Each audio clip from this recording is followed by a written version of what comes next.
Hello, everybody, and welcome to the Afternoon Tune. I am your host, Josh, and with me are my two co-hosts. It's your boy Chayse. And it's your boy Nick.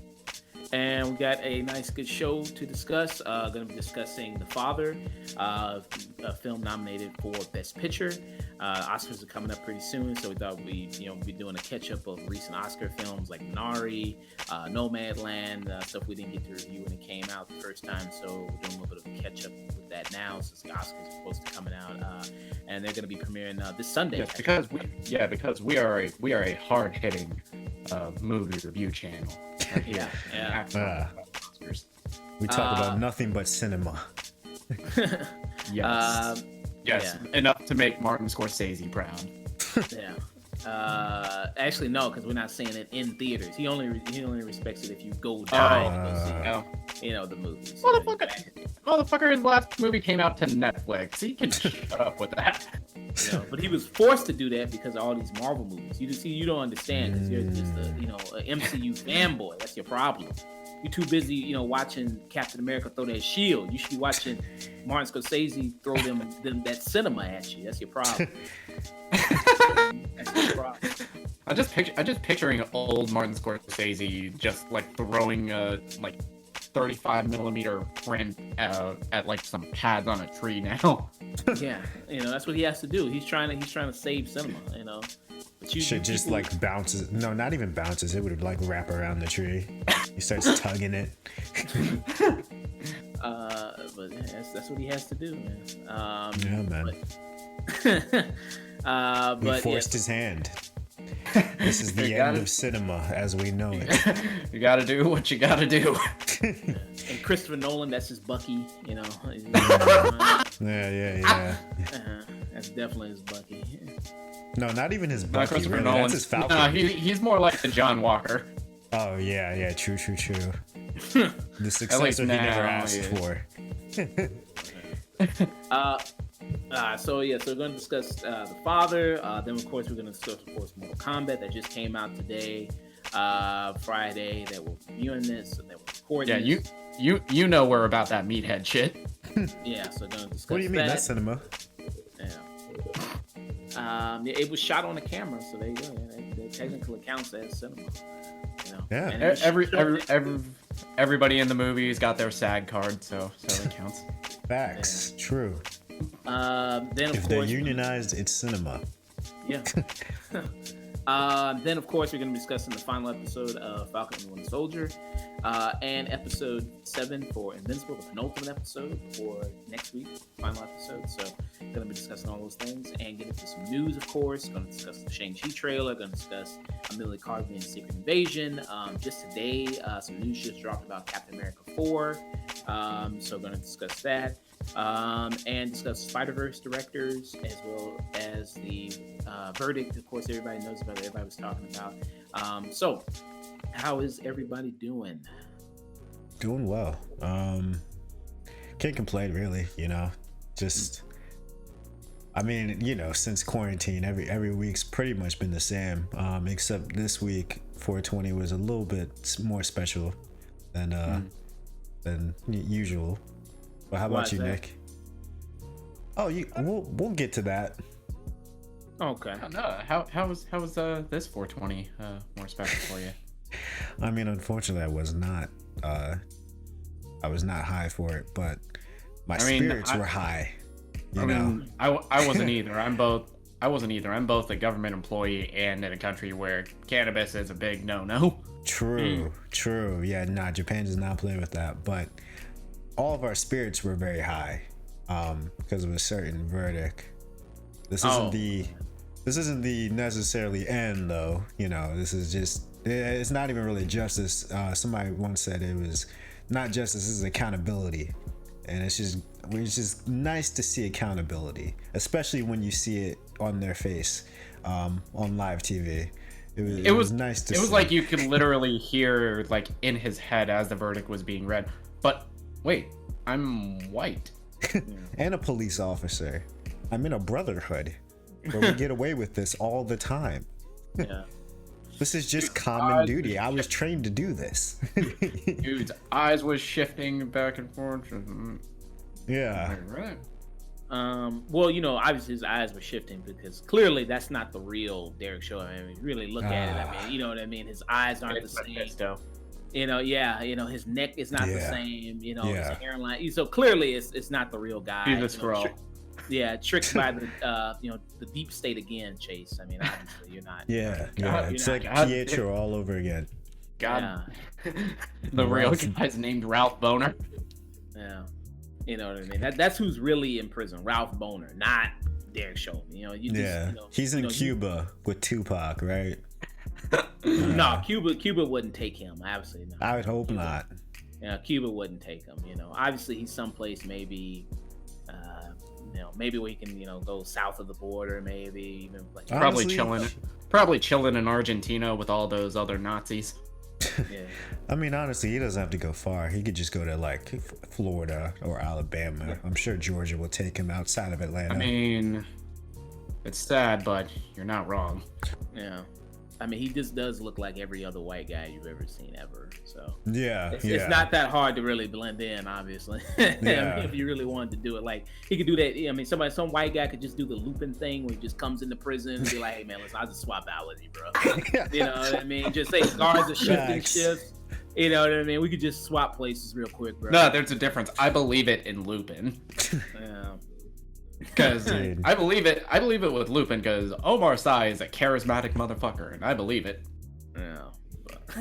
Cool. Oh my god, dude. I mean, obviously, that was a big thing to happen 420. Did you all see the versus battle 420 between Method Man and Redman? Did you all see that? Nah, I actually didn't know about that. Oh, okay. Yeah, they did a versus battle. Had to be a good one though. Yeah, it was really good. Who do you prefer, Method Man or Redman? I gotta be honest, Method Man, but that's just personal taste because I'm young. I know some of the old heads probably look at me crazy. I grew up on Method, you know what I'm saying? Like, so I have a more bias towards him. Nick, what about you? I think I've heard more of Method Man than Redman, honestly. Yeah, we should have did a review. We should have probably did a review that last week, like higher learning in preparation for 420 and the versus battle. That was a missed opportunity. That was my bad. I thought about it. I was like, you know what? We should have did one because they had a movie. They were in a movie together, Higher Learning. And if anybody hasn't seen that movie, no, actually, it wasn't called Higher Learning, was it? How High? How High? How High? Yeah, How High. Sorry, I said Higher Learning. That's a Spike Lee movie. Or no, John Singleton movie. I think it was Higher Learning. It was. But yeah, How High was that movie where they were in college. Method Man and Redman. And if you all want to just check it out a little bit, there's that funny scene on YouTube, the clip of just them roasting the professor. That's timeless. That's classic. You know what I mean? There's always gifts that get put up of that moment. That's a great scene.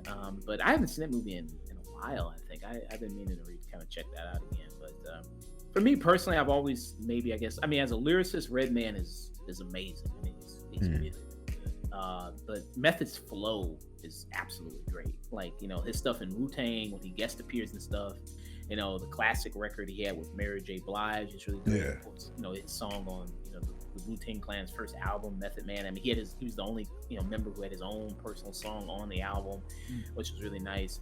I'm pretty sure Method Man is actually canon in the Marvel universe. True, he is canon. Why do you say he's canon there? Luke Cage. Yeah.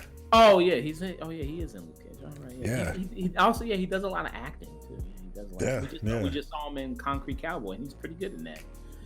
And he was also in that movie with the vampires in Brooklyn. He was also in that as the priest. Shit, he was. Oh. Yeah. I forgot he was a priest in that. That's funny. I forgot that movie entirely. Yeah. Well, it was one of those. Missed opportunity. I'm still saying it. That kid that was in that, I think he's gonna be Miles Morales. I'm still saying it. I could see it. I mean, he was decent, so I could see it. He fits the bill perfectly. You know what I mean? So Afro Latino, yeah. I'm still going with that. But as far as solo projects, Method Man, I thought really was kind of lackluster solo project. Red Man, I mean, when you had Muddy Waters, the album, and really great hip hop records, that was really great to listen to.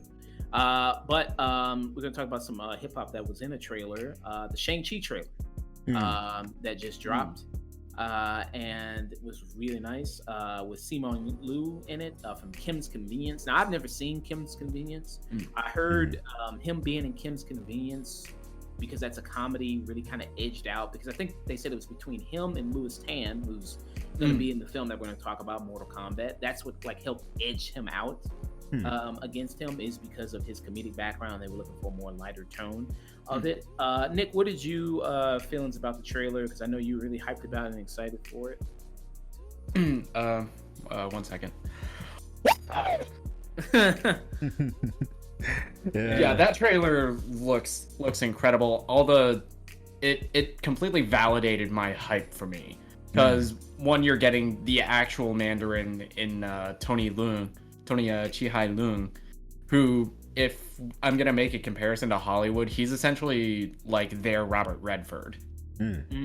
He's like one of the greatest actors to come out of China. He's in stuff that's been remade here, stuff like Internal Affairs, which Scorsese remade as The Departed, and he was the Leo DiCaprio character in that. Okay. And also Simu Liu, he's a fucking tremendous on the show Kim's Convenience, which I've seen a couple episodes. He's on that show. He's definitely playing like the himbo type. But here, you're not seeing a whole lot of his acting chops, but this is just the teaser. Marvel doesn't really sell on the actor. They're selling it, we're Marvel, bitch. Yeah, you're gonna show up regardless. All we gotta do is slap that Marvel Studios logo on there and you coming. And I mean, without the logo, even, like... Yeah, I feel like this trailer... Even without the logo, this still looks like a very cool modern day kung fu film, and they're still including some of the tropes from wuxia style films, like some of the like Chinese fantasy, like some of the mythical creatures in there. And it's just so many ways you could go, especially if they want to connect this to the bigger universe, or if they're letting this kind of be its own thing, which I think is the right way to go, especially introducing a new character like Shang-Chi to the general public, because not a lot of people know this guy. Yeah. I mean, eventually he probably will team up with somebody. I don't know who, whether it be the mainstay New Avengers or Young Avengers or whoever. But I love that they're exploring this side of the universe, you know. It really adds to the Marvel universe as a whole to have this sort of modern day kung fu movie, you know, especially with like the lore and the mythical creatures that they're adding to it, because you know, the Marvel Cinematic Universe has tried to ground everything into, you know, like science, because, you know, the first superhero up was Iron Man. And for at least like the first like 8 years of Marvel, they were told by what was the creative committee that got disbanded around the time Doctor Strange and Civil War was coming out. They were pretty much saying no magic, all of these are sci-fi films. And now we're just Game fucking on around with magic, yeah. And I'm loving it. I'm loving it, because you can have both, really. Yeah, that's how I remember listening to an interview with C. Robert Cargill, who was one of the screenwriters for Doctor Strange, and he said after the creative committee got disbanded, Feige's one note: make it weirder. Because that's the only way you could really like make this genre feel fresh. Keep me coming for more is just by adding different cultures, adding different like spins on it, mixing different genres with the superhero genre. You know what I'm saying? And that's what Marvel's been really great at the past like decade plus. All of them have kind of been their own genre, just connected by this through line of Marvel Studios. all of them have like kind of played with different genres. Like Iron Man, that's more sci-fi film. Thor's kind of this Shakespearean epic when it was first starting out. Now it's this zany space comedy. Captain America, it's more like the political spy thriller. Yeah, and that's what you need. Because sooner or later, you know, things do have to end and people do get tired. But if you keep adding to this world, just fresh perspectives. That's what people keep saying, and then Marvel keeps putting out another banger of a movie. Yeah. I mean, they're doing their thing. They'll be just fine. Yeah. I don't think superhero fatigue is here yet. You could sort of feel it a couple years ago, maybe, but like, I mean, whenever Sony or the DCEU were doing their thing, yeah, I got it. Like, I'd be cool without another one of these movies for like a couple years. Yeah, no, I respect them for trying. I just hope that they will lean more into the more darker stuff later. Like I really hope Blade is rated R. I really was hoping Multiverse of Madness was gonna be a horror movie the way what's his name was envisioning it. But the way Scott Derrickson was envisioning it. But you also have kind of one of the OGs of at least modern horror with Sam Raimi doing it. True. But I'm very thankful that they're adding Shang-Chi to this universe, and they're sharing his story with the world. This is gonna be dope. I can already tell it. And again, just because I'm Asian American, so it's cool to see like my culture get represented. With this right here, I mean, you know, to the point about the Multiverse of Madness, you know, being a horror film, I mean, you did have Sam Raimi who did direct Drag Me to Hell, which was a PG-13 horror film. Which really, that's your go-to for Sam Raimi? Or what I'm saying is, it's his PG. I mean, it's his PG-13 horror movie. That's all I'm saying. Okay. Yeah, okay. You know what I mean? Because it's probably gonna be PG-13. That's not the best track record for PG-13 horror. I'm just I like Drag Me to Hell. Yeah, Drag Me to Hell is pretty good. Okay, we'll move on. Awesome. We'll move on. Yeah. But anyway, so with this trailer here, so it's mostly just kind of like, you know, story trailer setup, you know, kind of who the character is. Yep. Story trailer setup, show off some of the choreography, show off some of the action set pieces, which they look spectacular. Yeah. Like you see, you know, a lot of the fight scenes here from, you know, you see when he's training, when he's a little boy, you know, all the way up to when he's an adult. Just getting his ass beat with a stick for bringing home a beat. Yeah, you know what I mean. So you see a lot of that. There's like you see like this big war that's happening between like all these kind of different warriors, and you see like these lion creatures there that have like kind of like you see in the statues, like sometimes on these kind of buildings, like they, you know, are like these life size, you know, now like kind of brought to life kind of creations. Now they're fighting in like this big battle. So that looks pretty nice. As you know, Nick mentioned, they're bringing in kind of that old style, you know, cinema from China, because you see a scene where, you know, these two characters are fighting in the forest. So it kind of reminds you of something like kind of like House of the Flying Daggers, you know, things like that. Something like Hero from, you know, Jet Li, you know, kind of that old style kind of cinema there. How do you all like Liu in this part of Shang-Chi, just from like this little bit you kind of see him? Because I know you don't really get to see him really kind of act much, because it's mostly just him doing the action scenes. And I know there was that test footage of him that he also released a few months ago. How do you like kind of the cast involved here with him, with Awkwafina, and everybody? Twitter hates Awkwafina, but I don't get it. I do not get the hate for Awkwafina.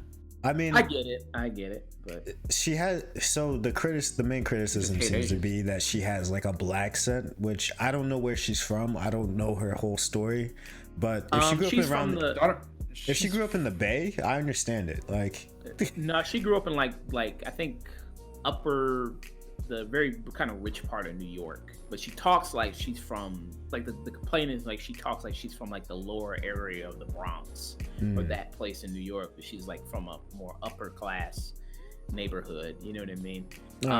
I don't hate her, because I'm gonna be real. Since Raya, I don't really have any gripes with her, and everything I've seen her in, I don't really have any Since the farewell, I have zero gripes with Awkwafina. Even in smaller stuff like in the Jumanji sequel, that could very easily have been just kind of like the stereotype Awkwafina performance of, look, I'm the annoying black talking sidekick, but she brought a lot to that role in what could have just been a sleepwalking performance. Yeah, no, I think she's actually kind of solid as an actor, so, you know. As long as she's not like hamming it up, you know what I'm saying? I think she'll be fine. I don't think it's bad. And I can't wait for the movie to come out and everyone is just demanding the crossover with her character and Louise from Ant-Man. Because they both are taking place in San Francisco, you know, just like how Ant-Man is in San Francisco. So, yeah, that'd be a team up we never knew we needed, you know. Yeah. So, you know, I like the visuals of this. This looks really nice. And like you said, I mean, people keep saying that when is the fatigue going to come in, especially with the MCU stuff. But they keep kind of doing different stuff with the WandaVision TV series, with the Falcon the Winter Soldier TV series. Now with this, kind of like their first, you know, kung fu action film here. So, you know, this is kind of something different than what they've done before. So they keep kind of changing it up and kind of injecting new life into this franchise that'll probably be around until we're dead, I guess. I mean, keep making these movies, I guess. Yeah, I mean, there's still endless of amount of Marvel comics and characters to delve into. So as long as they can keep it fresh, this thing is here till the end of time, honestly, because they can keep making money off of it. Yeah, they're just gonna keep going and going and going. But yeah, I mean, it looks exciting. Trailer, liked it quite a bit. So, So, all right. So moving on from discussing, I just remember seeing a tweet of like, put the Shang-Chi poster next to the Black Widow poster, and someone said, "Which one do you want to see?" And someone just said, "You're really gonna make me choose between our two Asian leads?" Oh yeah. Oh my god, dude. Yeah. Scarlett Johansson being Asian, that joke is never gonna die, and I hope it doesn't. Yeah, that's pretty. That's the keeps on giving right there. Yeah. Fucking ghost in the show. Man. All right. So moving on from discussing Shang-Chi, going to discuss the news of Captain America 4. So apparently they are developing a Captain America 4. I guess this is spoiler, I guess, for Falcon and Winter Soldier. If you haven't seen the finale. You know, I mean, we might as well talk about the finale after this. Okay. All right. Yeah. So Malcolm Spellman, who's the series showrunner for Falcon the Winter Soldier, he said that he is busy with delaying Muson for a fourth Captain America. This is Deadline reporting this. While not confirmed, sources say the project Spellman is writing could be one focused on Anthony Mackie's Sam Wilson character, while the possible Chris Evans Captain America project would be separate. Deadline first told you that Evans is in talks to reprise his role as Steve Rogers, so I guess his character isn't dead. Steve Rogers isn't dead. I guess he maybe he really is on the moon. Maybe, I don't know. Like maybe he's up on. He's in Cuba. Yeah, he's in Cuba. Yeah. He's at the Swords. He's hanging out in Argentina, fucking around with them Nazis. You know, so he's doing something. I don't know. So he's coming back to do something, I guess. But I mean, I guess it depends on how well Chris Evans his next movies do. If they flop, maybe he's like, okay, maybe I want to come back and maybe play Steve Rogers just a little bit more. I guess get more of the Marvel checks. I guess he doesn't. He doesn't get an Oscar or an Emmy in the next 2 years. He's coming back. Yeah. Yeah. Did Knives Out do bad or something? Like, why is Knives Out did fucking great. Yeah. No, I thought it did too. Yeah, but I'm just saying in his next upcoming films, if he has like a Doolittle or something like that, maybe maybe he's like, yeah, okay, well maybe I need to kind of have that door still open for me. If we see Chris Evans in Cats 2, then he's coming back. Yeah. Oh my god, dude. So what do you all think about the potential? Because I heard there also there was people saying they were going to potentially do another season of the show of Falcon and Winter Soldier, or would you rather see a movie? I don't know. Cause I really do like the TV show. So if they were to give us more with the TV show, then I guess I'd prefer that than a movie. But you know, I mean, it is what it is. I kind of sort of expected after whoever was going to take up the mantle of Captain America that they would pump out the next Captain America movie. What do you think, Nick? Personally, I prefer the television format, but you also saw with the last years all the production troubles that both this, WandaVision, and Loki, all the ones that they went through because of pandemic. It definitely takes a lot less time to film a feature-length movie than a TV show. So I would just say for Marvel's convenience, they'd probably be better served to like move into making this a feature, because I think there's enough here set up in the finale to set up multiple seasons of the show. Yeah. So who do you want to see him fight in the movie? I'm probably sure. I mean, there are. So I have to go look at like Falcon's villains when he was the, Captain America, and see like who he typically fought. I'd have to go look at that. I don't know. Probably be a fucking janitor that Tony Stark pissed off. Facts. Yeah. Nah, he's not Spider-Man. He doesn't have to deal with Tony Stark's mess. Someone like Steve short-changed a taxi driver in fucking DC one day. The one person Steve wasn't nice to. I was like, oh my god, so sorry, sir. I'm short like 25 cents. You motherfucker! I'm gonna be homeless. So here's Steve. New York Steve is forgot hard. to Steve forgot to tip an Uber driver one day. Yeah. So you know, some possibilities. You know, because I just did a quick little search here. People throwing out possible ideas.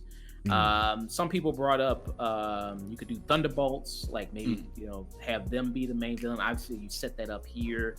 And this in the Falcon the Winter Soldier series, I don't know. Okay, they're gonna do a TV show, and then maybe you want to wait till they do the TV show of Thunderbolts, and then have him fight them later on, or you want to do have him fight them and then them do their own TV show. Don't know how that would really work. Somebody also brought up MODOK. You know, could have him fight him. Taskmaster, possibly. You see Taskmaster gonna be the villain in the Black Widow movie. Maybe he appears again. Obviously, you would need somebody who wouldn't be so overmatched, you know, fighting, because obviously he doesn't have the serum. You know what I mean? So not somebody that's super overpowerful. You know, Nick, you have any ideas? I definitely think it's gonna be someone like more ground level because of the way the post-credit scene ends. Are we doing spoilers? We good now? Yeah. Let's get into it. All right, with Sharon Carter, which no shit, she of course is the power broker, which everybody called like weeks ago. Yeah, you nerds finally got it right. Congratulations. You got Marvel threw you a bone. They threw you this one.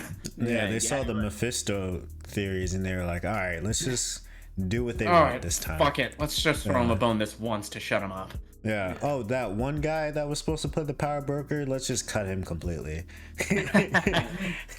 Which I don't mind that twist, especially because Sharon Carter, she has such a deep-rooted connection with kind of the good people in Marvel through her Aunt Peggy. Yeah, she's gonna be disillusioned after being on the run for like 8+ years. Yeah, and I like the execution of it. Like, it was obvious, but like in this episode, when you finally get to the standoff and her and Carly are talking, I like that interaction. And then of course in the after credit scene where she's making a phone call saying like, look, she got the pardon, but we about to get the hookup. I like that. I like the execution of that. So state secrets, experimental weapons, the new Jordans. They're taking an L on sneakers. So no. I think it works. But yeah, I think Sharon is being set up to be the ground level threat that most of the series are gonna end up dealing with. I think that perfectly sets up Armor Wars for for a War Machine series. Mm. And it could possibly set up Captain America sequel or season 2 of now Captain America and the Winter Soldier. Mm-hmm. Yeah. So and so we're gonna talk about the final episode here of the show. It starts right off the bat. I mean, gets into the action where you have the Flag Smashers attacking the GRC. I don't know. I thought it kind of, I would have liked to see Sam at least, get to see how the suit looks in the case, and then really get to see when he first kind of tries on the suit, and then see him fly out to the event, just to see kind of that a little bit. I thought the finale in itself, I thought it felt a little bit rushed. And I thought some of the effects didn't look as good as when it did the first episode. I don't know, maybe it's because it was at nighttime and maybe you just couldn't see things as clearly, but when you see the first episode of this series, I mean, it's like watching an MCU movie. I mean, it's the same kind of production level, the same kind of quality, it seems like. This, I just didn't feel the same. I think his wings didn't look as good. The costume in and of itself, didn't like the costume. Thought the shoulders were too big. I didn't like the collar on him. I didn't think that looked all that good. I thought he kind of like a Michael Keaton Batman collar type situation going on, a little stiff. The colors itself, I mean, it's a very direct translation of the Sam Wilson Captain America from the comics into the show. No, I was about to say that's literally his comic book suit. That is the comic. That is the Sam's Captain America suit. Yeah. Well, just because just because how it looked in the comics doesn't mean. I mean, obviously, there's plenty of times where they made updates from how it looked in the comics. So, like WandaVision's, like Wanda's costume. Scarlet Witch's costume does not look the same as it does in the comics. So, obviously, they updated it and made it look, way nicer than it did in the comics. I think you're bugging. I can't be with you there. I dug the fuck out of his look. Yeah. And really? I think you nitpicking for the whole, we should have got the scene of him looking at the costume. Like, nah, I love the fact that he flew in there and that was the first time we saw it. Mm-hmm. I don't know. I think you can do some touching up because I think it's always better to, like, when you update somebody's costume in a superhero movie, it's better to see it in action first. Yeah. And I love that sort of tease because, like, the first time you see Sam, it's him flying and you only hear his voice, but you can't see like the costume yet. Mm-hmm. It's kind of silhouetted out. So I love that. And then once he finally like breaks in and kicks the window down, it's like, now throws the shield first. Oh yeah, he does throw the shield first. You're right. But yeah, no, I love that. I have to disagree with you, Josh. We can argue about this. I love this finale. This is a much better finale than WandaVision's. I think this finale is probably one of the worst episodes they've done in the series. I strongly disagree, but we'll go into that later. We'll get into our discourse. In due course. What do you think about it, Nick? Yeah. Me, I'm kind of in the middle between you two. I really like this finale, but I also think a little bit of it is rushed. But I also know that this production faced its issues due to COVID-19, so there's only so much you can do. I do think it was a little rushed. I do love the Sam Wilson's first time out as Captain America. It's showing that, one, he was the right guy all along, and two, he's a very different type of hero than Steve Rogers. He's I'd say more creative at coming up with solutions on the fly. It was like he's using his tech to his advantage. It's like, hey, look at that chopper, see if anyone's got like flight training or something. I got an idea. Yeah. Meanwhile, Steve might have just fucking rammed through there or just like pulled the helicopter down and just flex the helicopter down to the ground.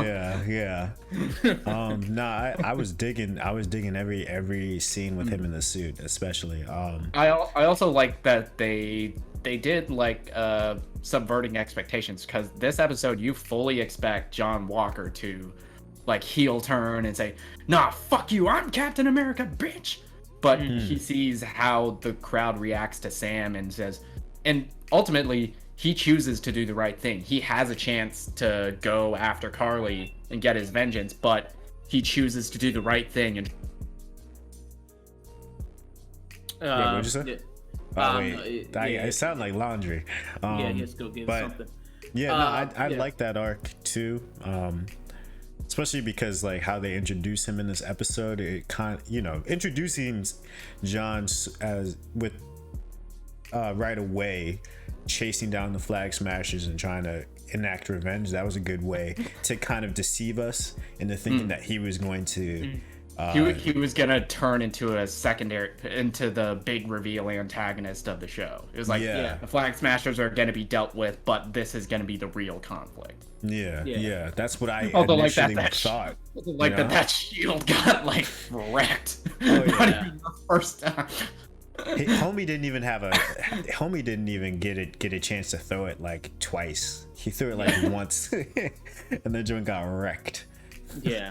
That homemade shield that he had, he might as well just came out there with a trash can and painted it. Honestly. Just start chucking. Nah, never mind. The joke fell flat. It just forgot the joke. Just like the shield, man. Yeah. That was a good kind of thing what they did with the John Walker character. A little bit of a different turn. You expected, like you said, to him to kind of attack Sam as well as the Flag Smashers.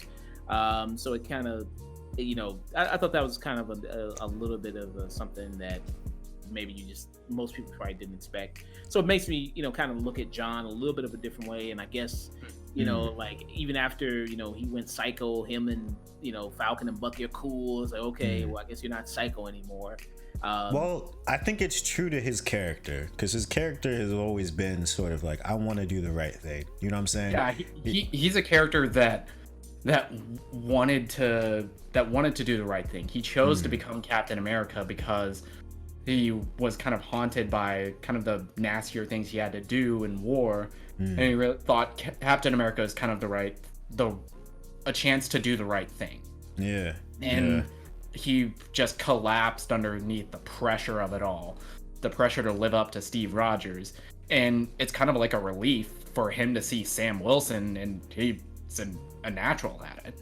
I was like, yeah, I'm not Captain America. So the stuff with Sam coming in, taking charge, and kind of you see the kind of team up him and Bucky have, and then kind of coordinate things, and then he brings Sharon along as well to the mission as well. Don't know exactly if I guess he always planned to bring her there, because I'm trying to figure out like how she got a ticket and a flight from there to America. That movie magic. That fast. He's rich. You know what I mean? And then True, she is the power broker. She got money. She's the power broker and a former SHIELD agent. Yeah. So I was just kind of like, okay, when did he call her to come in and do it? Like, always needed, but okay, I guess she was a SHIELD agent who was assigned to protect Captain fucking America. I'm pretty sure she can sneak into anywhere she wants to. Well, it's just plot convenience, dog. I don't know. And also because it's bringing back in a character that you reintroduced, and also having to like shut down that and having to close that thread of the power broker. Yeah. I'm not too mad at that. Yeah, that's why I said some stuff felt a little just rushed. You know what I mean? Just like if you maybe had another episode and more time just to flesh out some more stuff and do it better, I think that would have been necessary. But again, a lot of the production was hindered by COVID. I do think that Flag Smashers needed at least like their own episode to like really develop. Yeah. No, they are the weakest part of, like, overall as a group, they are the weakest part of the series. I think Carly individually is pretty strong relatively. I think Carly is a good character, but most of that is owed to Aaron Kellerman's performance. But she, at the end of the day, her character is kind of getting overshadowed by everything around her. Yeah.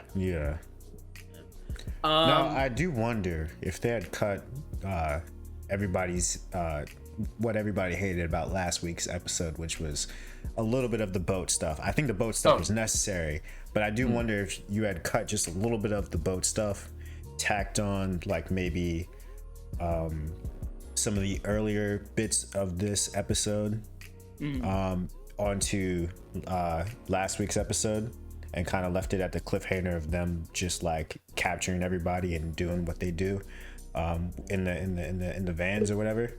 I wonder if maybe that could have helped the finale for you in terms of the pacing, because then you could have had more time to spend on all of like the little minute details, like Sam calling Sharon. Yeah, I keep wanting to call her Peggy. I mean, that's what Steve wanted to call her the entire time. So might as well. Right? Yeah. But maybe you know, if they had spent a little less time on the filler of last episode, they might have had more time to flesh out things here. But whatever. Well, the thing is, I mean, this is 52 minutes. The last episode was 61 minutes. Don't understand why you couldn't maybe make this a little bit longer. You know what I mean? I thought it was going to be at least 60 plus minutes. Yeah, I think for these Marvel shows, they should probably follow something a little closer to the Game of Thrones model, at least for like the last 2 seasons, like shorter episode, shorter amount of episodes, but longer. So for like your penultimate, your final episode, you can make them an hour 20. Yeah. Hour and a half. Well, people will sit there. They'll watch that hour and 20. Yeah, people. Absolutely. Yeah, you had us hooked for like 5 hours before. We got time. Yeah, Facts. People sit there and watch that. Yeah. So when it came to the action in the episode of you have Flag Smashers versus John Walker, you got Sam Wilson, Captain America versus the Flag Smashers. How do you all think the action looks? Because I just think maybe it's because, just like I said before, it was in the darkness, didn't look that great to watch at times. How do you all think the action looked? I think the best action sequence in this was kind of the first fight of Sam versus Batroc. That was one where it was like the best lit fight scene. It was the one where I could see the choreography the most. I didn't have a problem so much with the later ones, because even though those were like more in the dark, out in the street, I could still see where everything was coming along. The fight choreography, it's like if you put any of these scenes next to something you see in like the Winter Soldier or Civil War, I couldn't tell you the difference. They're all filmed in very much this similar way. Yeah, kind of. Yeah, no, I do agree about the lighting, especially in the sort of latter part between Carly and Sam. I mean, it's not like a Battle of Winterfell situation. Yeah. I could still see. Yeah, I could still see everything. I'm trying to think, because I don't think necessarily that these fights were the best in, say, like the series or the most creative in the series, but I do think that they like Bucky versus the dude that brought a whole what's it called, a whole girder down on him. Yeah, that was cool. That was really cool. And just to remember the fact that, oh wait, yeah, Bucky can catch that like easy. that was funny. The whole car scene, not car, like the truck scene where they're trying to stop the car. I love that scene, even though it's not an action scene. It is sort of a set piece, and I love how it concluded, because you get to see how creative Sam is, and that's like one of the first tastes that you get to see Sam. It's showing that Sam can be Captain America even without the serum. Yeah. Because like that's his edge on a guy like Steve Rogers or John Walker. It's his mind. Yeah, and then of course the chase scene with the helicopter that we talked briefly about. I thought that was great. Just him like analyzing the room, like, hey, all right, do any of these people know how to fly? So if I take this guy out, somebody can take over. And then addressing the situation. he's just very good at coming up with creative solutions very quickly, is what I'm trying to say. It was pretty funny when the helicopter knocked him down. He fell out of the water, and then he came back up. And he's like, "Oh yeah, you definitely getting an ass whooping." Yeah. Oh, you earned this ass whooping. Yeah. And then that little callback after he's done like the speech, the dude is like, "Hey, there's still that one flag smasher you wiped into the sea. Hey, there's that one dude that's in the Hudson." Yeah. We need you to go jump him again. Yeah. And Sam was just like, "You bet." Oh, bet. So moving on from the kind of the action scenes of it, getting into, kind of like you see, like Sharon Carter is the power broker. You see her confrontation with Carly, and with Backrock, and then so you see the reason why she hired him, and then why she brought him to the Flag Smashers was to spy on her, and then obviously her and Sharon had a relationship long before. She even became a Flag Smasher, it seems like. So speculating about, when we talk about the post-credit scene, when you see her kind of on the phone, do we think she's on the phone with Julia Louis-Dreyfus character, that she is a higher up boss above her? Do you think that's a possibility? Do you think it's maybe someone like Thunderbolt Ross or what? I don't know. I think, because at least with the Julia Louis-Dreyfus character, her character was supposed to make her debut in Black Widow.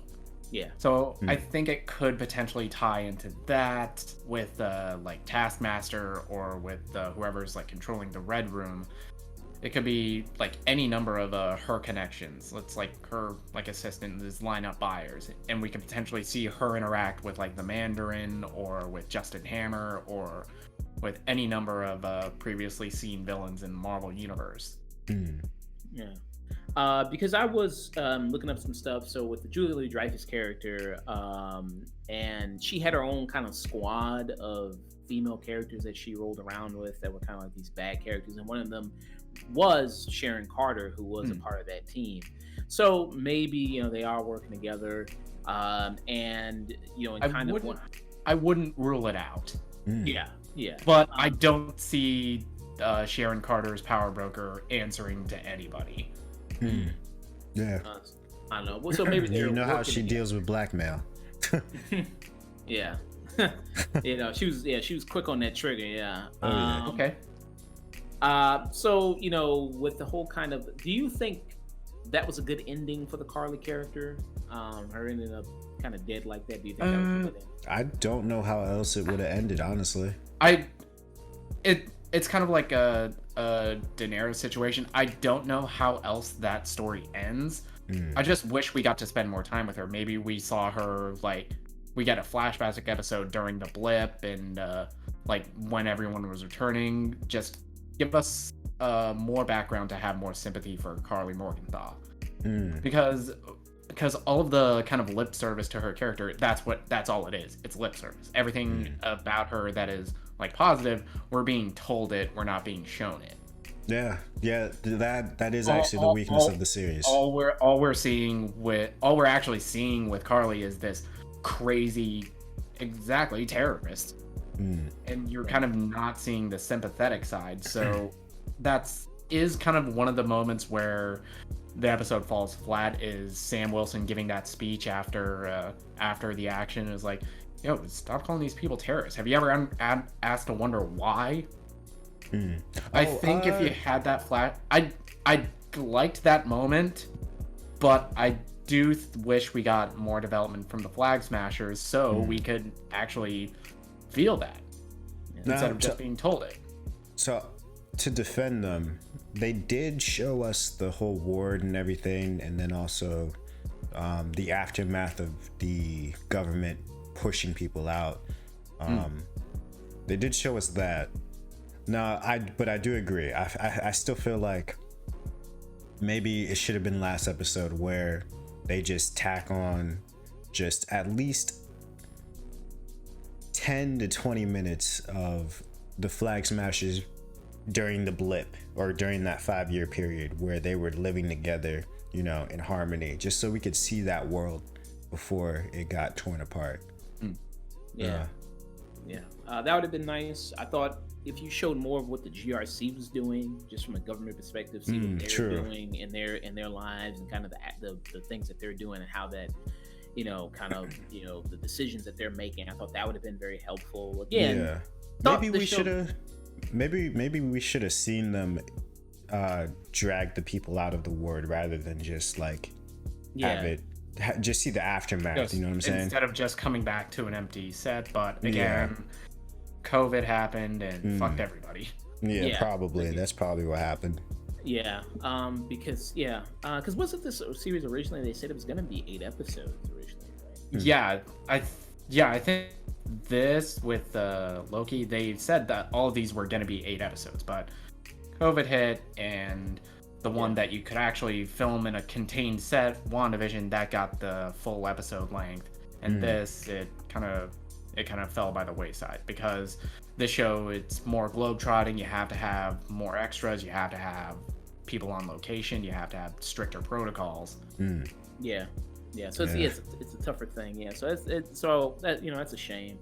So when it came to you know after everything was done, you see him find Sam Wilson give a speech to the crowd. They're asking questions. You know what I mean? What do we call you and everything like that.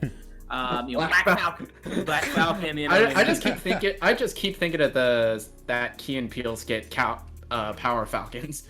Like, you know who had me dying though? I'm the Green Falcon. You know who had me dying though? There was some random lady that was just like Captain Falcon. Yeah, Captain Falcon. I think just might as well just go by Captain Falcon. That's copyrighted. You can't do the Falcon Punch. But yeah, so I mean, I thought that was a nice scene a little bit where they because they did set that up earlier before how when he's walking through the neighborhood to go meet as they battling the kids. It's Black Falcon. Black Falcon. He's like, I'm just Falcon. You know what I mean? Like, I don't look at you and go, hey, black kid, right? I mean, kid, right? Like, I'm just Falcon, bro. So I think how they brought that back. I thought that was nice. The speech he gave when he's talking to the politicians, to the GRC people, I didn't like that very much. I just thought that was poorly done, poorly written. I extremely disagree. I don't think it was poorly written. I do think it was kind of executed not that great because you kind of needed more context with the antagonists for the show. Yeah. I mean, that's fair. And I do wish that all those actors that he was talking to were introduced prior and may have even had a hand in the mission, because maybe that would have hit different. But the speech, maybe they had more, you see them interacting more with John Walker. But I think the speech itself was tight because he's talking about just like we demonize these people and we never ask why they're doing the things that they do, and that's just something that is a relatable message to the world, and that's something, and that is definitely showing why Sam Wilson is Captain America outside of the super soldier serum. He is always gonna wonder why. He's gonna try and see things from your point of view. I mean, I like the message. I just don't think it was delivered that well. You know what I mean? It was a little ham-fisted. It was a little done with the politicians, and just the way they set it up. And it's like, well, what do you expect us to do, Mr. Black Captain Falcon Man? You know what I mean? You run the fucking world. You know what I mean? That's fair. You know what I mean? Like, I just thought the way it was done, it was a little corny. But I do. The reason why I'm cool with it is because I feel like I've heard way too many politicians give those same exact excuses in real life. Yeah. So because you have. So maybe that was like somewhat semi-cathartic for me to escape into a world where a character with power can actually do that to politicians. Yeah, and there is one other criticism I have with the episode. I wish we actually got to see more of Bucky's resolution with his friend Nori, Nakajima. Yeah, I wish we actually got to see that. I do understand cinematically that we already, like, in our heads, we kind of knew how that confrontation was going to go. But I still wish we could have seen it. Yeah, yeah. Again, that's the element that also felt kind of rushed. That whole kind of ending conclusion to his story.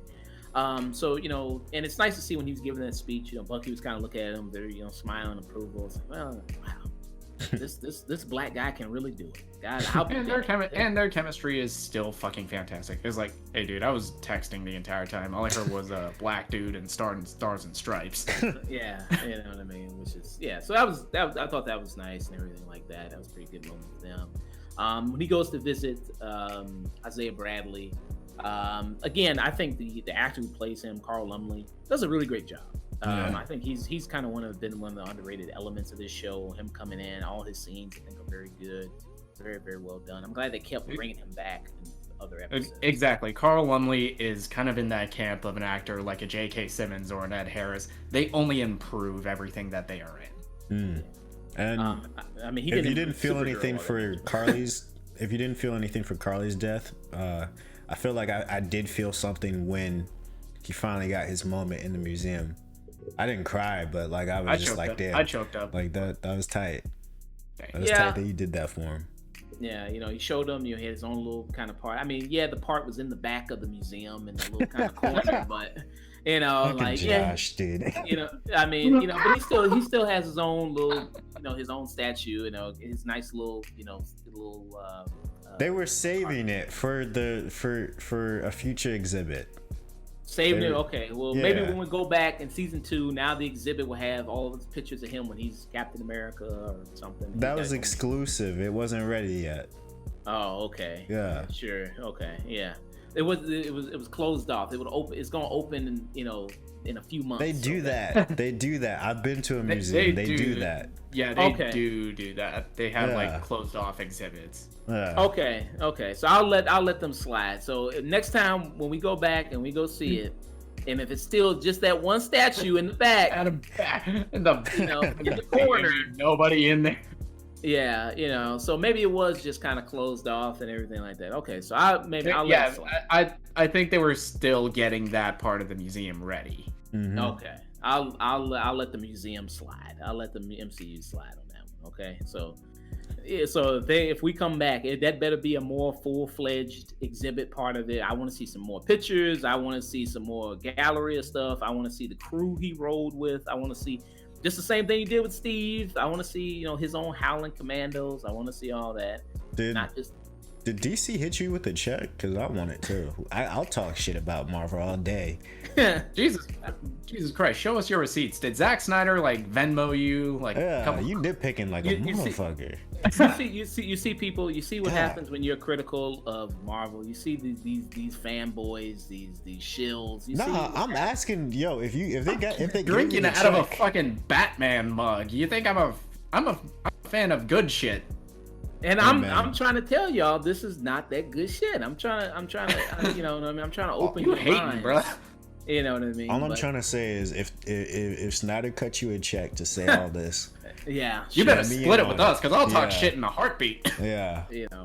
But so if but I mean, come on, y'all know, like when y'all first saw that, y'all were like, really? They just gave him that little corner in the back, huh? Like all the way in the back. I didn't think about it like that. I wasn't thinking about it like that.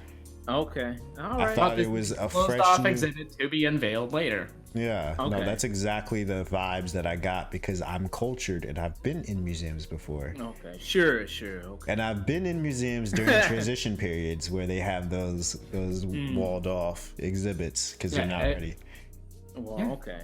Yeah. Go to the museum. I mean, usually with those walled off exhibits, there's like usually a sign that'll say like, "Oh, hey, this exhibit's gonna open," and then probably walked by it because they couldn't see it because of the camera. They're just like, "Why are you nitpicking the fucking museum?" I'm just saying. If you're gonna nitpick something, like I'm just saying for this big moment to be revealed, like, hey, Isaiah, I did you, man. Hey, look what I did for you. Big surprise, and you're finally gonna get recognized for what you do. People will never forget. And he goes, and it's like, okay, it's one statue. And he's got this little gallery. Steve's got a whole big thing with all these pictures and medals and all this. I'm like, you just give him like this all the way in the back of the museum. But Steve actually got all the medals. Steve got the recognition from the public. Yeah, but it was like America's dirty little secret for 30 years. Yeah. Okay, But I'm so just saying, Invincible, let me Mortal rephrase. Kombat, or The Father? Which one do you want to talk about next?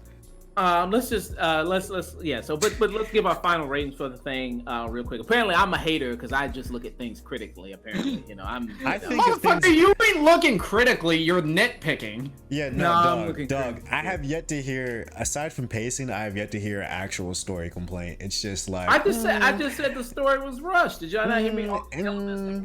Story. They put him in the back. I don't like the suit. They put this The dude. lighting, my eyes hurt. They gave Steve his whole ass museum, and they gave Isaiah like a corner in the back.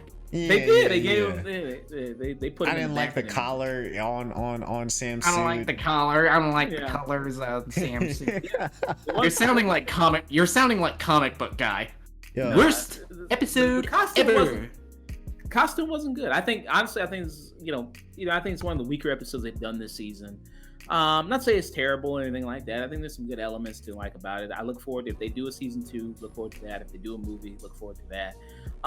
Overall, I give this finale a 6 out of 10. What about you MCU fanboys? You go ahead, you take it. There you go. Give it a 10 out of 10 or a 9 out of 10. There you go.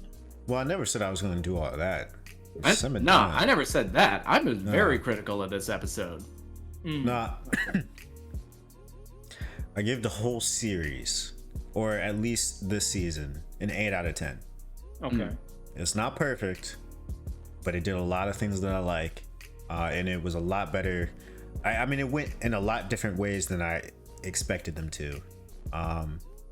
This wasn't just like a meathead buddy cop sort of limited series. This was actually kind of semi-deep for the MCU. So I loved it. 8 out of 10. How about you, Nick? Okay, so for the finale, I think it is definitely rushed, but I also can't really blame it because of all the production troubles that the show went through. However, some of the story elements were rushed. I wish we got more development from the Flag Smashers, so like moments like Sam's speech at the halfway point of the episode, so that has more weight. I wish we could have seen more interaction with Bucky and Nakajima, so we could get that big emotional conclusion. But at the same time, this episode has some fantastic moments. I love how they handled John Walker's arc in this. I liked all of Sam's action scenes as Captain America. I like seeing how he is different from Steve Rogers, and that was kind of the whole point. Is like, he is not Steve Rogers, but he is the man to live up to his legacy. Yeah. I also like all the little breadcrumbs that they're setting up for future seasons and for the MCU. Sharon Carter as the power broker, that opens a lot of doors story-wise that you can do. Having Contessa Valentina Allegra de la Fontaine, or Val, but don't call her Val. Yeah. Having her as kind of like this anti-Nick Fury, it opens a lot of doors, and I can't wait to see how they handle John Walker in future seasons or in the MCU proper. Yeah. As the series as a whole, I give this an 8 out of 10. I love the action. I love the routes that this show was willing to go for a Disney Plus show. I did not expect this to go into the depths on racism, on the political side, on like terrorism. I did not expect that from a Disney show. Yeah. For a Disney show to empathize with, who we traditionally demonize as terrorists, I thought that was unique, to say the least. Or I'll say at least attempt to have us sympathize with them. Yeah. Because it's very easy for media to go straight into their terrorists. Let's just kill them.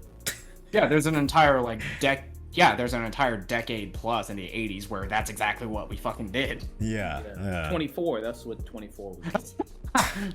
That's 24. That's fucking Taken.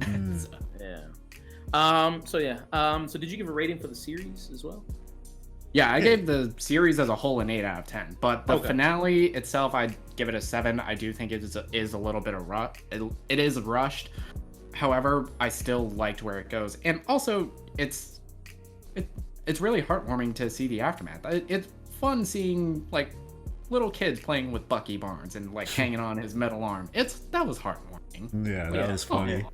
Yeah, he's paying for the boat with meet and greets now. Sam Wilson, Captain America, paying for the boat that way. I don't know why he didn't do that women already. fucking thirsting after him because Captain America. Yeah. I guess nobody cares to see the Falcon. I was like, you were just the Falcon. Nobody really cared. But now you're Captain America. Oh, fuck off, Black Falcon. Yeah. Series wise, I'm give it the same, about 8 out of 10 for me as well. So it's a good series, good show. Had a lot of great moments in it, and look forward to see what they do next with a lot of these plot elements that they set up. And they also, I think we forgot to mention, they killed off all the rest of the Flag Smashers. Zemo did, his butler did for him. Put a bomb on there. Butler's gonna be the villain of season 2. Yeah. So he really hates the people with powers. Holy crap! I just couldn't let it go. Like, wow, even in prison, making moves. And I love that look he gave the camera after it happened. He was just like, yeah, I did that shit. And again, fucking Julia Louis-Dreyfus is a national treasure because she is so much fun in this show. It's like, well, Zemo got the last laugh. I couldn't have gone better if I planned it myself. Yeah. Or did I? Nah. But So that was really good moment with her and everything like that. So look forward to see her in more stuff with the MCU as well, Julia Dreyfus. just the fact that she can deliver the line, "We need a U.S. agent with a straight face." Bravo. Yeah. All right. So we're gonna discuss The Father real quick. I'm gonna discuss that. All right. We're done with the nerd. We're taking a break from the nerd shit. Yeah, let's get on to that. Now let's get on to that good old Oscar-nominated cinema. Yeah. So you have The Father, which is directed by Florin Zeller. It's starring Anthony Hopkins, Olivia Williams. It's a very simple kind of story going on here. You also have Imogen Poots in this as well, which is a very fun name to say.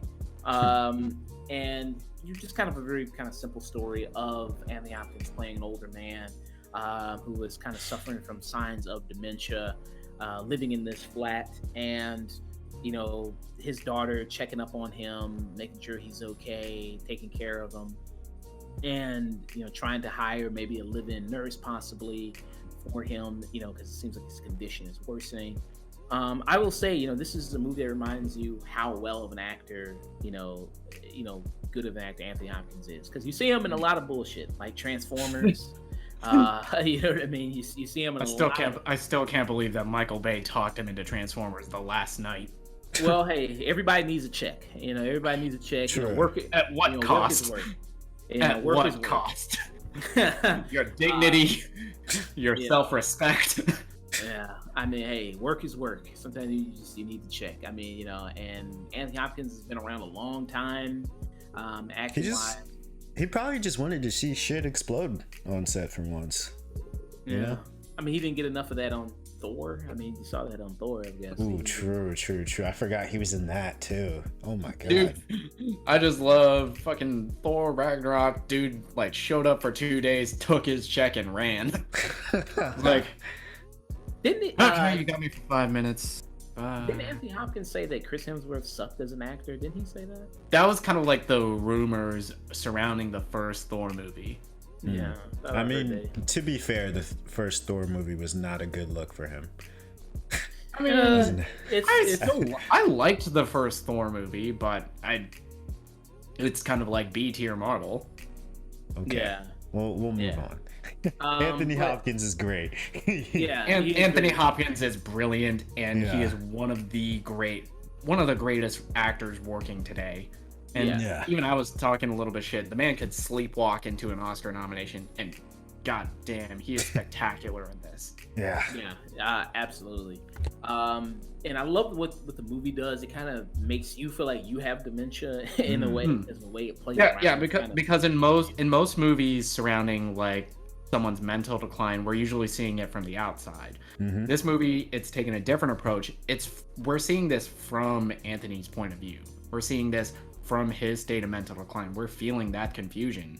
We're having one conversation, and then next thing you know, your daughter looks like somebody else, or it's a different day, or you're kind of hearing the same conversations from outside over again. Yeah, it's kind of like almost feels kind of like a horror movie kind of perspective almost. You know what I mean? Of being kind of trapped in like in this house, and you know, because mainly it takes place only in this one location, in the apartment. I don't think it goes anywhere else. I don't think we see anything else other than this flat that he's in. It's a very, very, very contained story. I think this is adapted from a play that was written by Florian Zeller. Yeah. Oh, okay. But you know what this movie reminded me of? What is it? It reminded me of the one good thing about I'm Thinking of Ending Things, which was the scene where they're at the house and they're going through the different stages of life and whatnot. That was cool. But this is like done to the degree where, like, this is taking dementia and you really get a sense of how it actually is. You know what I'm saying? Or at least as far as I can comprehend it.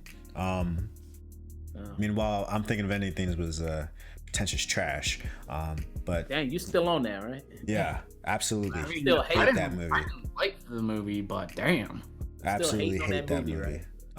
And this is just this just validates my opinion on that movie, because you could do a dementia movie and make it great. Because it's the same exact concept, but well, not. I would say this is a similar. I would say it's structured very similarly to I'm Thinking of Ending Things, but I would compare this more closely to something like The Lighthouse, and just capturing that constant confusion, and you're hearing from other characters about, and you're just kind of reminding yourself, remind me what day it is. How long have we been here? Yeah. 3 weeks. And Anthony is such a good, unreliable narrator. Yeah. Because there will be moments where I'm like, wait, are they playing a prank on him? Or like, that was my very early on, like wonder. I was just like, wait, are they like messing with him at first? You know what I'm saying? Because there's that one actor that I'm not going to spoil too much of, that is very aggressive towards him. And then once you get the reveals, characters of what's are going played on by different actors throughout this. The cast in this is spectacular. You have Olivia Colman, who was nominated previously for The Favorite. You have Rufus Sewell. You have Mark Gatiss, Olivia Williams. They're all spectacular. And every reveal about them is... This movie hurts. Like, if you want a good cry... This is a tearjerker of a movie, but unlike a lot, this earns them tears. Yeah, absolutely. Yeah, this movie was heartbreaking to watch, and it's kind of amazing to see that, kind of like another movie, Chef, there is no real antagonist. It's like even Olivia Colman as his daughter, you understand the turmoil she's going through, and once you get the reveal of more about Anthony's backstory before this, it's heartbreaking to watch, and just seeing Anthony break down throughout this movie hurt. Yeah, absolutely. And I mean, he does a good job, because I mean, kind of with a role like this, it could have been just such an easily, kind of been like, he's the doddering old man, like, oh, look at me, I just forgot this, or I forgot that, or, look at me, but the way he really portrays it is really somebody who is, really feels like struggling with his own mental faculties, and somebody who, and it helps that the way the movie's directed, really from his perspective of, these kind of these different events happening, the same events happening over and over again. I think that also really adds to the performance as well, which is really nice. Everybody, I mean, I think it's best to go in, without really reading a lot of reviews or watching a lot of reviews of it. Just go in and watch it. It's only, it's a film that's only an hour and 30 something minutes.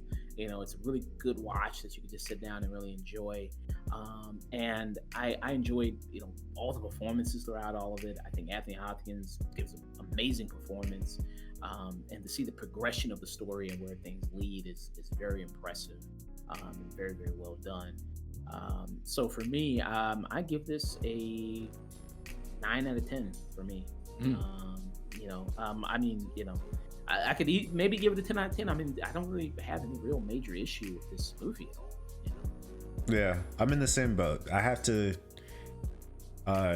see it again to confirm whether or not it's a 10 out of 10. But for right now, I'd say it's a 9, bordering on a 10. This is out of the 3 that are the most favorited to win, which is Nomadland, Minari, and The Father. I do pick The Father on this one. I'm not gonna hold you. Yeah. What do you think, Nick? I mean, goddamn, this movie is spectacular, and it's amazing that Anthony Hopkins, deep into his 70s, is still capable of giving performances like this. Yeah, it's one of his best performances ever, and that's saying something considering the guy can sleepwalk into an Oscar nomination. Yeah. This movie is perfectly directed.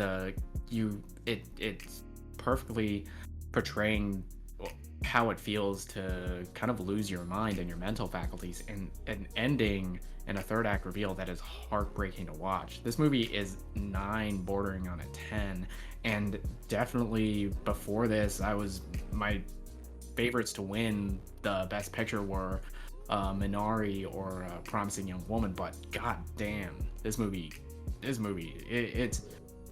this is a tough year to pick a clear winner for best picture. Yeah. Not a good picks. What do you think, Josh? Who do you think should win? Well, I haven't seen Minari yet, so I still have to check that out. Hater. But I did, of course, I saw Promising Young Women, which we reviewed. Saw Nomadland.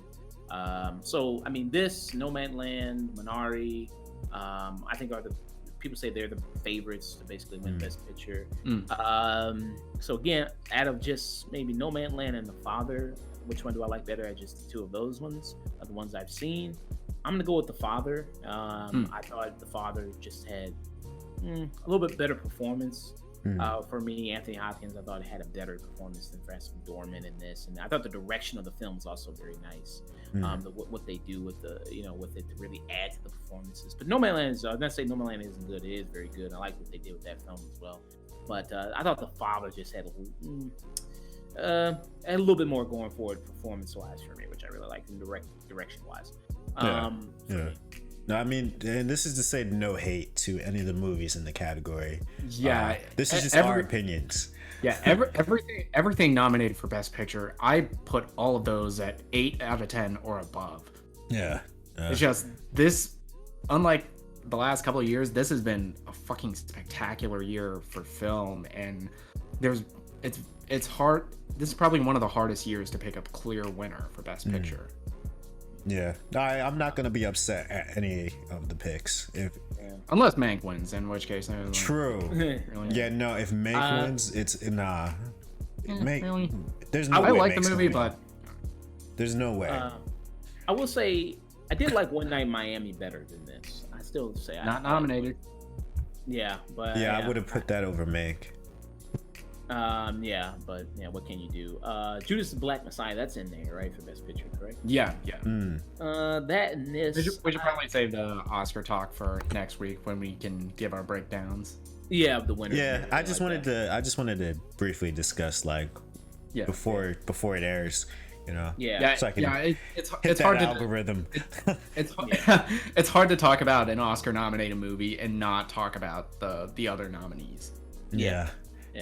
All right. So great film. Great film. Spectacular film. Yeah, I really enjoy watching it. Okay, so moving on from discussing The Father, we're gonna discuss. You want to do Invincible? Or you want to do Mortal Kombat? Let's do Mortal Kombat. Okay. So Sorry. You gotta do the thing. Play the Mortal Kombat. Oh wait, copyright, yeah. Well, the way they do it in this movie, they kind of do the dun dun, and got to scratch the records and shit, put that techno in there, robot sounds and shit in there. EDM. That EDM in there, Major Lazer, all that shit in there. Techno Syndrome by Skrillex. Yeah. DJ Marshmallow on this shit. Like that. Like, Jesus Christ. But yeah, so we're gonna discuss Mortal Kombat here. So In this film that is on HBO Max right now, and is also in theaters right now as well. It's based off of the hugely successful video game series Mortal Kombat. You have all of your favorites here, pretty much. You got Liu Kang, you got Kung Lao, you got Kano, you got Melina, you have Cabal, you have Shang Tsung, you got Raiden, of course Sub-Zero, Scorpion in this. And in the film they take time to stop the whole film to announce their names, just so just it's a big moment. They stop the whole thing, just to go like, hey, I don't give a fuck. Who are you supposed to be? I was like, oh, excuse me, hold on. Liu Kang. Kung Lao, Liu Kang. They might as well just have the dude who does the voiceover for the game just come in and just do that. It's like that would have been just like, you just might as well just done that, because they just stopped. I mean, even after certain fights, like they'll be like, that was a fatality. Flawless. Some of the victory. Some of the stuff, like, we'll get into it, but some of the stuff they say, because they is like, okay, like, we got to put all the stuff in the video game that people know, like all the catchphrases, and some of the stuff don't even make any sense. It's like, why did you even say that at this moment? Like, that don't even make no sense. Like, how is that a flawless victory? That was a flawless victory. Did he get hit?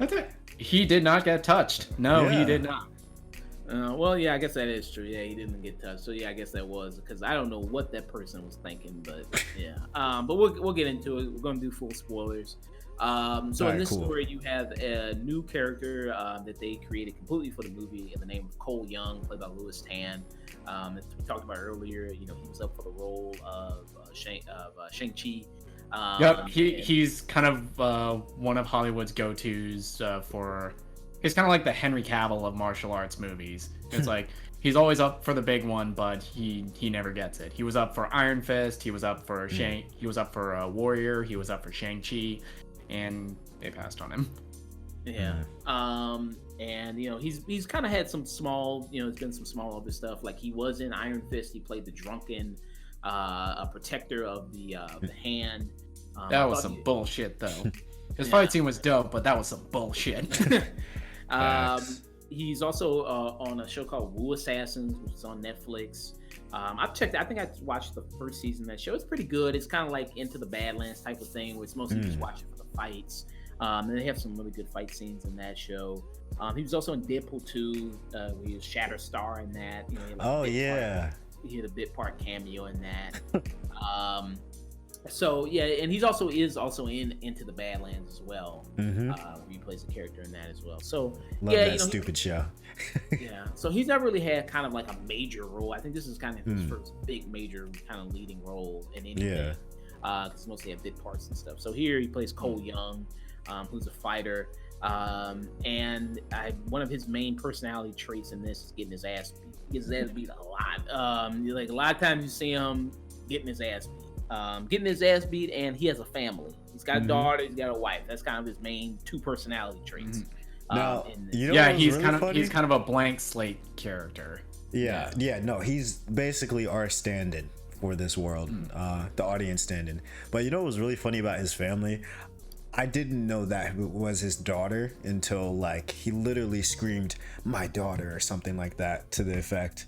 I thought that was his little sister.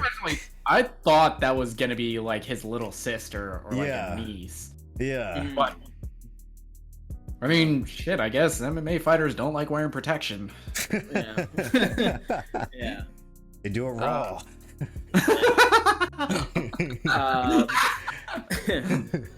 Because the first thing you see here, of introduced to him is, kind of giving, he's in a cage match for only $200. He's fighting, and he's getting his ass beat there, and he's the only one that's bloody. I mean, the other guy is he's just kind of sweaty, but he's just pounding Cole Young's character. He's like a bloody mess. Like, damn, dude.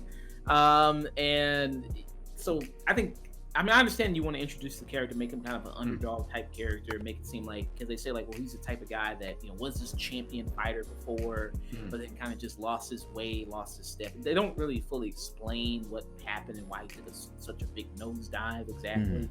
And they don't really, I don't think, give an explanation. That's not why you came here, though. if you're coming here looking for like deep character backstories, you came to the wrong fucking movie. Yeah, I mean, granted, I do want to give the video game some credit because they do go into full like lore in the video game. Yeah. But you know, did you really expect this movie to give you a good character arc? No, Well, I just wanted something. This movie, this is fan service for Mortal Kombat fans. Yeah. This is Mortal Kombat fan service, the movie. Yeah. And Cole's kind of just like your stand-in, basically. Yeah. And credit to Louis Tan, he's doing a good job for what he's given. He's just not giving shit. Yeah. I mean, aside from the action scenes, like that's about as much. Yeah. I mean, you know, it is what it is. But the movie, think about it, it opens up great because it opens up. Yeah, that's true. The opening and all the stuff with Sub-Zero and Scorpion, because they leaked the first 7 minutes of this online. And it's kind of Scorpion's introduction. You see Hanzo Hasashi, you see his tragic backstory with his family, and you see that rivalry with Bihan Sub-Zero. Yeah. And I thought that was in Scorpion, he's played here by Hiroyuki Sanada, and Sub-Zero is Joe Taslim from The Raid. Yeah. And I was geeking out when Scorpion finally showed up at the end. And yep, Scorpion shows up at the end. They played the orchestral version of the Techno Syndrome, and delivers that "Get over here," why is that the one line he says in English when he is speaking Japanese the rest of the movie? I know. And I mean, did he learn English in hell? That was probably like the funniest part because it was just like he was talking to his descendant, which we learn is Cole, and just straight Japanese, just like giving him orders and whatnot, and like Cole's just like, I mean, Cole understand? We don't have any like, you know, like notion that he understands Japanese at all. He's just sort of like just walking around like, yeah, all right, I'm assuming. I get it. I can see the subtitles too, I guess, you know. Yeah, he watches a lot of anime. With this movie, it wouldn't surprise me. But I was geeking out when they teamed up together against Sub-Zero. That was dope. Dope. I think honestly the best part of this movie is the opening. That's kind of the first 7 minutes, 12 minutes. That's kind of like the best part of the whole the opening and the last fight scene between Scorpion and Sub-Zero, those are the best parts of this movie. Yeah. When Sub-Zero is on screen, that's kind of like always typically the best part. He's really good. Scorpion's only in this for maximum like 15 minutes, maybe. It's not even that, maybe. And that is kind of disappointing, but when he shows up, it is good. I like Kano. I think Kano is really good in this. I think he adds great life into this. Josh Lawson as Kano. He's kind of stealing the show in this movie. Yeah. You very easily could have just given the protagonist role to Sonya and Kano. Because if you want to do a thing where you have these characters, you want us to have an audience avatar character that's walking into this world of figuring out, okay, what is all this, Mortal Kombat and these characters and everything. You could have had this, Jax and Sonya, maybe with Kano and them going around discovering like these people with these. So in this world, the way they explain the people with powers, they all have like the dragon mark, which is like the Mortal Kombat symbol, and that whoever has this marking, that means that they're chosen fighters to fight in Mortal Kombat tournament, and that they have their own what do they call it? They called it like Arcana. Yeah, Arcana. They have their own Arcana. Which means that's like their special abilities. It's superpowers. That's their explanation for how Liu Kang can throw fireballs, or how Kung Lao can do the teleport, throw the hat, and do all that stuff. So that's some of them were cooler than others. The really dumb ones were like Jax and how he gets his Arcana. It is just like metal arms. Yeah. I mean, would he have gotten the metal arms if he didn't lose them, or was it just because you got some bitch ass skinny ass arms here? Arcana said, "Here, I got you, bro." And like I was wondering, like, why didn't they just give him those arms to begin with? Like, why did they give him such frail robot arms if he's about to enter this big ass tournament? Look at where they're at. You think they got the money for that? But I'm just saying, if you're gonna put him on, give him something to work with. Yeah, like, cause that comes out of absolutely nowhere. Like, people, this movie, it's got more plot holes than Transformers: Revenge of the Fallen. Yeah, I mean, to be fair though, they did set up all those plot holes by giving their protagonist the arcana of plot armor. Yeah. So it doesn't matter. None of this matters. This is not why we're here. It's like, dude's literal superpower is getting his ass kicked. Yeah. Like, so his arcana is like he gets his whole suit and everything like that, and like his own armor. So it's like, okay, I guess he gets like Black Panther's suit. It like absorbs energy and he can like redirect it. Yeah, basically. And then he can make like the little like what's it called? What are those weapons called?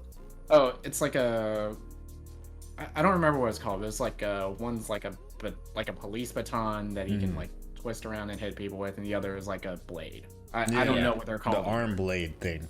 Yeah, and that comes out when he's fighting Goro and things like that. And Goro looks good. It looks pretty decent. Yeah. With this movie, more than like the previous Mortal Kombat films, you can see where the money went. Oh yeah. Yeah. But at the same time, it's not hard to look good when you're comparing it to Mortal Kombat Annihilation. Yeah. Or 95, the 95 one. You remember how the reptile looked in the 95 one? I literally just saw it, and I was in disbelief. Damn. I was just like, "Yo, oh my god, dude, what is this?" Nah, dude, nothing will beat fucking Shao Kahn transforming into a fucking lizard. It's just his head is stretching, and that horrifying CG transformation. God. Dude. Yeah. That shit was the stuff of nightmares, and I've seen cats in theaters. Yeah, no, that was bad. So yeah, this is definitely kind of visually an improvement over those other, kind of first two Mortal Kombat films. And I'd also argue action-wise, I mean, obviously, overall, 10 out of 10 action. The action in this is fucking spectacular, and this is what I was saying with my breakdown when we did our like most anticipated. You're getting a cast of actors that can actually fight and do these stunts. Yeah, and like those blood packets, those blood packets were thick. Like, especially in that first scene when Scorpion's cutting people up, like the blood is like deep, like dark red, and just pouring out everywhere on some Tarantino type beat. I will say, I think there's a lot of cast of characters here. I think really the villains get the most service. Easily. Because I think like Shang-Chi, like him being such a big part, like when you saw the first Mortal Kombat movie, the actor that played him, I mean, he was such he's the best part of that movie, easily. Yeah, I mean, I'm trying to find out his name right now, but he brought so much really like life into that film, and was like kind of, so many legendary things, the whole "your soul is mine." Everybody remembers that "your soul is mine."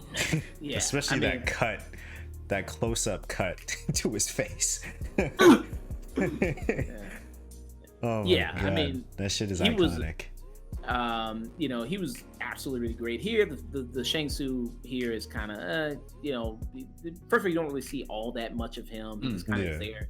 I mean, it's a lot of like Mortal Kombat exposition. You know what I mean? A lot of characters deliver a lot of exposition a lot of times.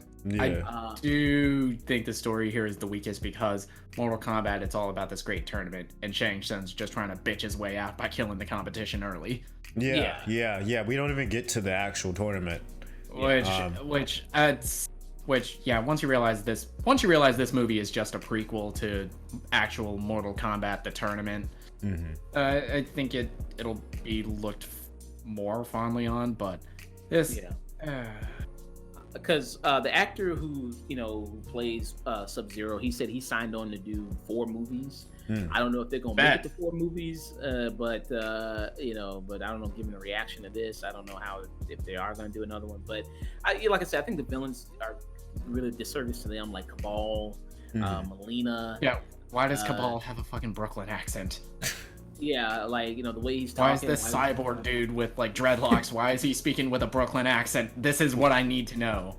He has dreadlocks. That's all you need to know. The voice is by Damon Harriman, who was in Justified, and he was Charles Manson in Once Upon a Time in Hollywood. Oh, that guy? In Mindhunter. Yeah. Oh wow. Oh, that guy. Oh man.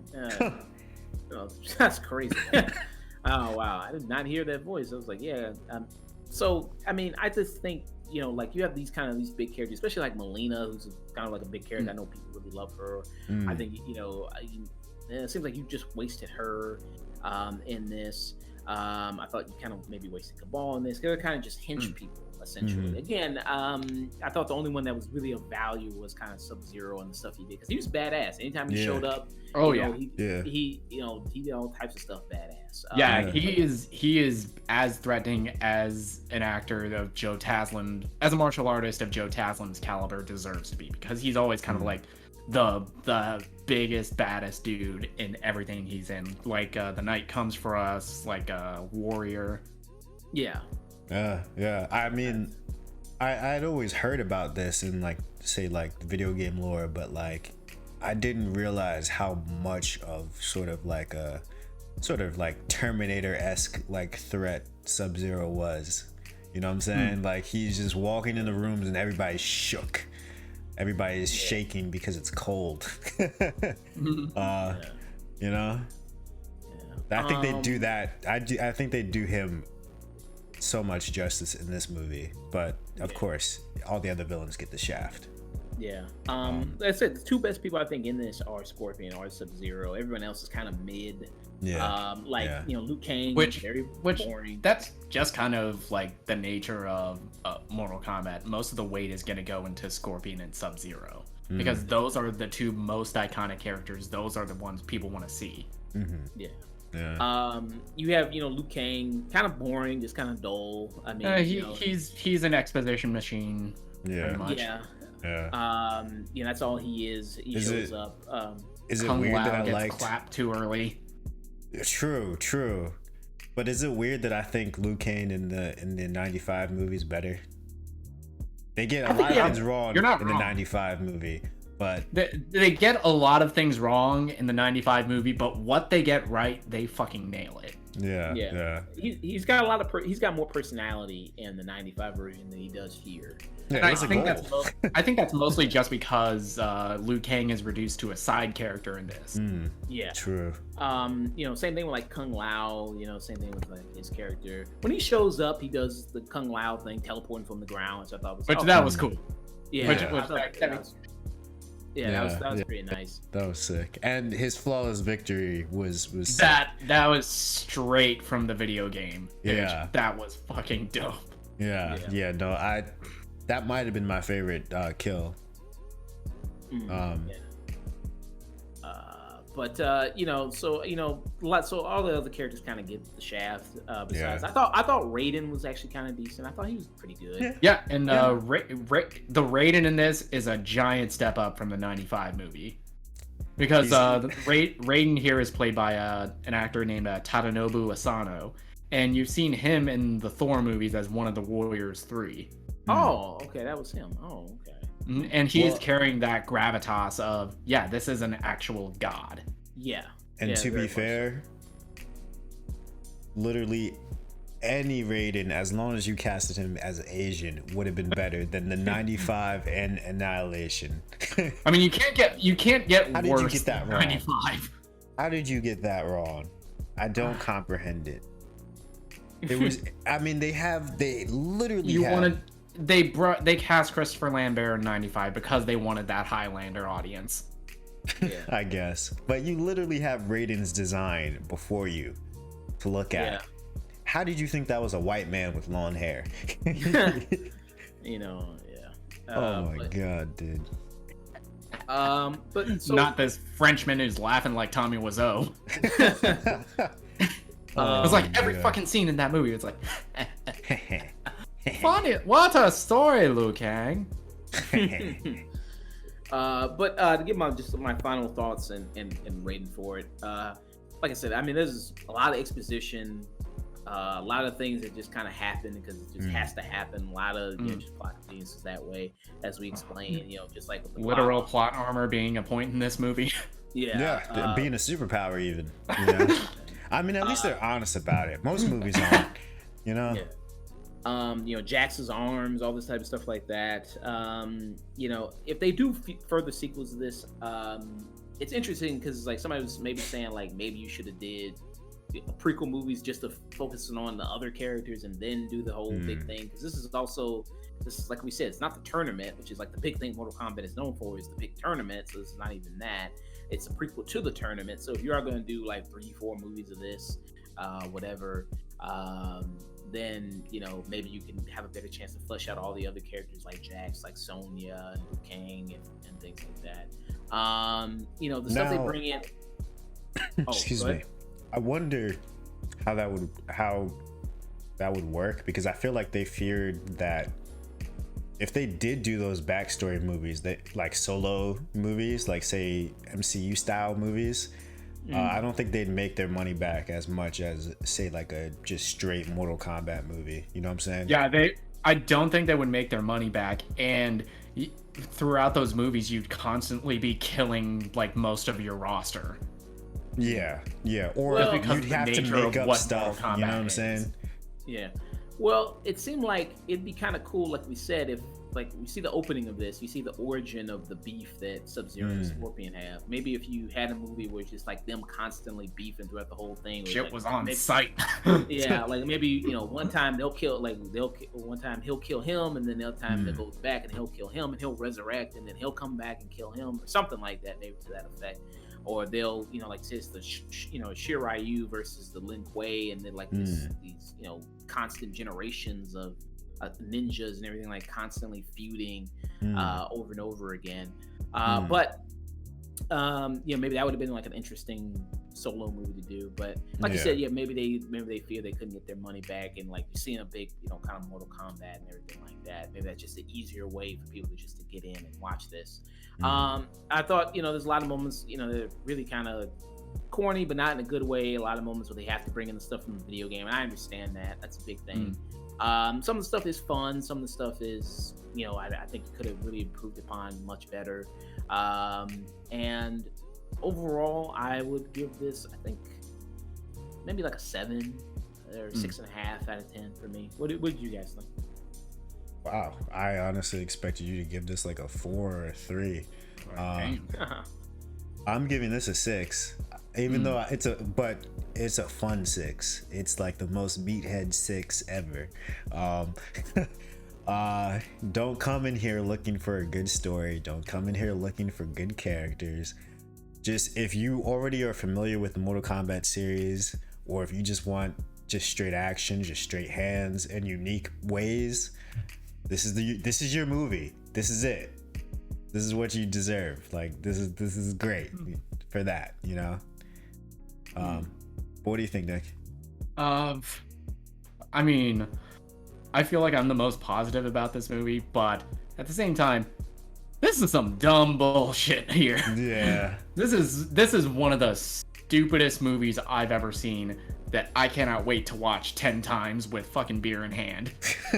Yeah, no, you definitely have to watch this drunk. Nah, watch this drinking, because if you start picking this shit apart, it's just gonna fall apart. The best things about this are absolutely Scorpion and Sub-Zero. Those are the bits of this that I would say have the most, and Kano. I would say those are the moments with the most depth, with the best humor in terms of Kano. Even just like that little bit of like Liu Kang spamming the low kick. Yeah, that was hilarious. Like, because that's such a gamer move. That was hilarious. Josh Lawson, he's the best actor in this movie, and the best fights are Scorpion and Sub-Zero. However, I would say this movie is like 60% great shit and 40% dumb shit. And yeah, this is plot holes out the ass. This is not a fucking deep story. I do think the film did a disservice by having our protagonist be this kind of like blank slate nothing character. Yeah. And I'm a huge fan of Louis Tan, but he's not given anything to do. And just like a majority of the cast outside of Scorpion, Kano, and Sub-Zero. But I still had a lot of fun with this movie, but I can't give it any higher than a 6 out of 10. Yeah. Yeah, I feel like critically it does deserve the 1 that it keeps getting. But, you know, if you're just trying to have fun, watch it. Yeah. Yeah, I dug the movie, but it's not a good movie. All right. So, moving on from discussing oh, and by the way, they do tease Johnny Cage at the end. Yeah, they heard the reactions from the trailer. They heard all that bullshit, so they tacked on a little teaser for Johnny Cage. Yeah, he says, I'm going to Hollywood, gonna meet Johnny Cage, all that stuff. So, I wonder who they're gonna get to play Johnny Cage. I wonder. Nicolas Cage. Oh. That would Yes. I want it, actually, even though as bad as I mean, this movie's gonna be bad regardless, so why not, honestly? So lean into the stupidity, or just somebody mentioned like Joe McHale would be a good pick. I think that'd be like. I don't think he can do the fighting. I mean, you could train him. Maybe you could train him. Those kicks take a lot of time and practice to do that you cannot replicate. It's easier.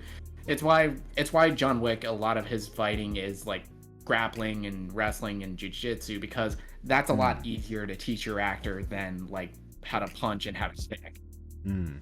It's easier to look good on the ground than it is to look good striking. Who do you think would be a good Johnny Cage? For Johnny Cage, I would say Scott Adkins. Scott Adkins from the Undisputed films. He was one of the bad guys in Doctor Strange. He's kind of like modern day Jean-Claude Van Damme. He's in a lot of shitty action movies, so he's perfect for this. Okay. What about you, Chase? I could see Scott. I don't know. I didn't really think about it too much. Just a cheesy white dude. Yeah, I mean, you need somebody who is just a cheesy white dude that can fight. Shit, get Wyatt Russell for him. True. Yo, why would actually kill that? Honestly. Yeah, because Wyatt Russell is great at playing douchebag, which is kind of what you need for Johnny Cage. Yeah, no, that's actually that'd be perfect actually. But I could definitely see Scott Adkins as well. But in terms of like acting wise, Wyatt I feel like is the strongest out of those pre-existing options. Yeah. And Russell, he's got long hair, so you can kind of like grow it out. You can cover the stunt double's face. Yeah, but Johnny doesn't have long hair though. Creative liberties.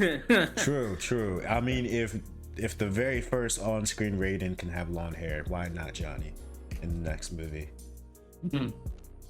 All right. So, okay. Moving on from discussing Mortal Kombat, gonna discuss Invincible. And it is the penultimate episode. Here, pretty much, we have everything kind of coming to a head a little bit. Everything is coming to a head. It was like this episode, more than any other, it's living up to that blood spatter that is on every title card. Yeah. Here, you have Mark who finally tells Amber that he is invincible, so that's the reason why it's all Agnes's. And she does not give a shit. She does not care. Yeah, I figured it out weeks ago, dude. Yeah, and I love that. I love how she handled that too. Just like, you don't trust me. And it's a play, and it's again playing on that like classic comic book trope of, our relationship sucks right now, but once I tell her, that'll fix everything. Yeah, you know what I mean. She's gonna completely understand, and I'm like, oh my god, of course I understand. Yeah, but no, she didn't give a shit. He expected an apology, and Like that was honestly the right response, Amber. Like, yeah, it was like, sure, I get that you're a superhero and that you got to be away, but it doesn't excuse how shitty you treated her. yeah, like be honest with her, you know. That's how communication is what makes a relationship. I mean, it's unsolicited dating advice. Communication makes a good relationship. Yeah. So if you're running around being a superhero, guys, just tell her. You don't need to hide your secret identity. You can't just be telling everybody that you're a super. You don't know, Shit, I'd tell everybody. I wouldn't be able to keep my mouth shut. You know what I mean? Like, no, but like if that's somebody that you're, I mean, granted, this is high school, but if that's somebody that you're serious and that is about, a very high school dynamic. Yeah, but if this is somebody you're very serious about, you gotta tell her, the secret to why you're treating her like shit. Well, I mean, how long have they been going out so far? By this show, 6 months. Yeah. 6 months. That's not even all that long. 6 months to be that. For high school, it is. Yeah. For high school, yeah, but like to tell a secret identity, I'm a superhero, like that. I don't know. I don't think it's good enough. I don't think it's good enough time. I mean, if he wants to make it work, And I mean, serious. but the best part about that whole line is nobody gives him sympathy for that. It's like, yeah, you fucked up, dude. Williams, nothing. Eve, she say, yeah, don't be a you dummy. Yeah. Yeah. But I don't know. I'm Team Mark on that. I'm like, yeah, I thought he was in the right decision. I don't know. I'm with him. But I got his back. Because I mean, obviously somebody needs to, because he gets his ass whooped a lot. I mean, he's already getting beat up physically. You want him to get beat up emotionally too? I mean, damn. That's that superhero life, quirk. Dude. That's kind of his real superpower. He knows how to take a beating. Yeah. So in this episode, you have more confrontation with Debbie and Nolan. Her trying to ask why, what happened between, him and the Guardians. Doesn't really give her a full explanation yet. Kind of flies away. He wants to go see Mark to explain to Mark everything that happens, presumably before she tells him and gives her side. Debbie goes to Cecil, and of course Cecil tells her that he already knows, he's been known for a while, and he's been trying to figure out a way to stop him permanently, so to speak, stop Omni-Man, and they definitely try. They try everything in the book they can. They get an A+ for trying, but yeah. I mean, they almost got him. Did they though? Yeah, I mean the monster they had, the big Cthulhu monster. He almost kind of killed him. To give Mark some credit, finally, he actually did save his dad on that one. Yeah. I mean, granted, I don't know what would happen. Maybe like Omni-Man would have like busted out of the monster. Yeah, eventually. but it was like close to being Omni-Man versus the kaiju versus the fucking immortal who comes back in this. True. Yeah. And God bless the immortal. He gave it a college try. He gave it the old college try. He got some good licks in. It's great seeing in this show that there's nobody that's like so far ahead power wise like there is in most superhero media, because in DC is like Superman's this god and everybody is just kind of beneath him. Yeah. Even the boys, Homelander is kind of like this the actual Invincible dude, and everyone else is beneath him power wise. Yeah. So the power gap I think is a lot closer on this show than it is in most.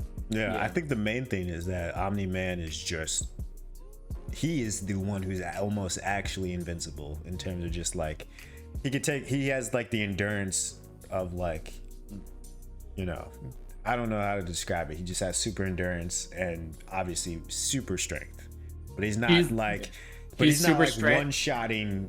He's not one-shotting the immortal to smithereens the way Superman would say. Who's the next guy up to Superman? Darkseid or Doomsday or Darkseid, Doomsday, Trigon. I'm talking about on the superhero side. My bad. Oh, the superhero side. Oh, yeah. Okay. I don't know. Yeah, that's good. Yeah, no, exactly. some of the best action in this entire series. And it's just kind of fun seeing that escalation of them trying to handle him, because he like goes through the human goons no problem, gets blown up and it's nothing, intimidates William, gets jumped by the Reaniman from the previous episode. And then has a full, like, I don't even know how to describe it, because it's not a nuke, it's like a full, like, energy laser beam that could destroy. Haven't you followed Marjorie Taylor Greene's Twitter? It's the Jewish space laser. yeah. They throw the Jewish space laser at him twice, and he's just like $400 million for the most expensive nosebleed. Yeah. Oh my god. And then of course the kaiju at the end. Yeah. Kaiju and then the immortal. And I think the funniest thing about like Cecil's interaction with the mom, he was like, there's only one person I could think of that could potentially be Omni-Man. And I'm just like, dude, no way. Mark has been getting his ass whooped. He is not ready. Show by that kid is not ready. Dudes that this man Omni-Man has literally just put on their asses. Just with yeah. There's no way. He's not ready. No. I mean, we got to see Mark like actually like win a couple fights, then maybe, but absolutely not. I mean, granted, the reanimated dudes, they did get a couple licks and they did start stomping on him. That wasn't a fight. That was a fucking gang initiation. Yeah. They got their licks in before they got demolished. Yeah. I mean, he was just throwing those guys around like they were Twizzlers. Like, he was breaking them apart and shit like that, like Gingerbread Man, and like they were like, oh shit. And then like he takes the camera. It's funny you say Gingerbread Man, because I just rewatched Shrek the other night. It's like, run as fast as you can. Yeah. Jeez. That's what they should have done. The gumdrop buttons. Oh my god. But like, and then when he actually kills the reanimated dude, and then he puts the camera into his guts, I was just like, oh my god. Oh, dude. That was just really, man. This dude is insane. But yeah, I mean, so you see, Immortal come back, and just like with another storyline that they have in this as well, where Robot, you figure out what was going on with that whole thing when he delivered the DNA to the Marvel Brothers and everything. So he was basically trying to make himself a human body that he could transfer into, and basically so he could date Monster Girl and be at her level. Which I think it's handled less creepy than in the comic, but still weird. Yeah, still very creepy. Yeah. I don't know how it's handled in the comic, but still weird. Still because he's still a weird 30-year-old man, but just in a 15-year-old's body. I mean, it's better than being trapped in a pod. Yeah, but I mean, granted, him and Monster Girl are pretty much in the same situation, but mentally they are. Mentally they're in the same situation, which I think it's kind of a sticky situation no matter how you do it. Still weird. She is still weird, and everyone is rightfully weirded out by it, especially Rex Splode. Yeah. He's like, what the fuck? Yeah. You literally cloned me to live inside my clone's body. So you could clap cheeks with Monster Girl. What the fuck? And I like how he just comes in with his body like it's just casual, like it's no big deal. Like no big deal. Like they were going to like celebrate him, like throw a party for them. And Black Samson's biggest thing is like, and you didn't even ask. Yeah, you didn't even ask. And then Rex is talking to him about it, and he's like, "Well, I think we have other bigger things to discuss." Like, no, hold on, wait a minute, no, the fuck we don't. Bring that back. Hold on, man, no, we don't have other bigger things to discuss. Like, why the hell did you just clone me, bro? But I thought, so that was nice, kind of interesting plotline. And to see, so that is from the comics that they do that he does jump into another person's body and everything. So I'm trying to get into the comics, trying to read them right now, and trying to catch up. So that was kind of one other subplot that you have this series. And to get into more of like kind of the conclusion of it, where you see kind of not Invincible, Omni-Man ripping apart Immortal, killing him again, and just splitting him in half. So, and then you see Mark see it, you see the whole world is watching because you have the camera crew. So now the whole world is looking at him like a bad guy, and now he's explaining to Mark everything. So, overall, what are you guys' thoughts on the episode? I loved it. I loved because I'm not spoiled. Yeah. With this episode, I feel like with most series, the penultimate episode is what ends up being the best episode of the season because that is setting up the stakes for the finale. Yeah, because next week it's basically just payoff and wrap up. It's payoff, wrap up, probably another ass beaten for Mark. Yeah, but this was just like, because I was thinking that we were going to get the explanation at the end, and the way that they cut it off after a whole 40 minutes of just him barreling through the entire government's resources. I thought that was brilliant. clapping through enough defense resources to pay off the national debt. I just thought that was brilliant. And constantly seeing the escalation of how desperate the government is like, yo, come on, let this stop him because he's coming here next. Yeah, because, and I wonder, like, without spoiling anything, because I know you guys actually know what's going on, but I do think that this episode does a great job at sort of adding to the mystery of it being more so than just black and white. Oh, I'm doing this for evil's sake or to take over sake. It kind of seems more now like he kind of had no choice, and he said that he didn't want to, which was also something interesting. I don't know if he's lying or not, but that's, you know. It's just speaks testament to the writing of the show, is that they managed to keep this mystery going. And again, J.K. Simmons' vocal performance, he is easily my favorite actor, and I always love seeing him. And he is killing it in this performance, especially because you kind of get like them starting that discussion. It was like, and Nolan fesses up right away. It's like, oh, did you kill them? Yep, it was me. But here's why. We need to talk. And I definitely feel like he's a much more complex character than we're being led to believe. I mean, it was really good penultimate episode. Final episode comes Friday, and then have to wait all the way till like June 11th for Loki to get more. Gotta wait a whole last month like 2 months for Loki. No more superhero TV. Or a while now. Or a while. I think the action in this episode was kind of some of the best they've done as well. Really, really well done. Seeing Omni-Man when he can just literally mow through everything. You know what I mean? It's gonna be interesting because like a big arc that I know is gonna come up in the comics. It's gonna be very interesting how they deal with that. So I won't say anything. Of course, people haven't read it. So, but very, very good arc that's gonna come up in the show pretty soon. Very, very good, very well done.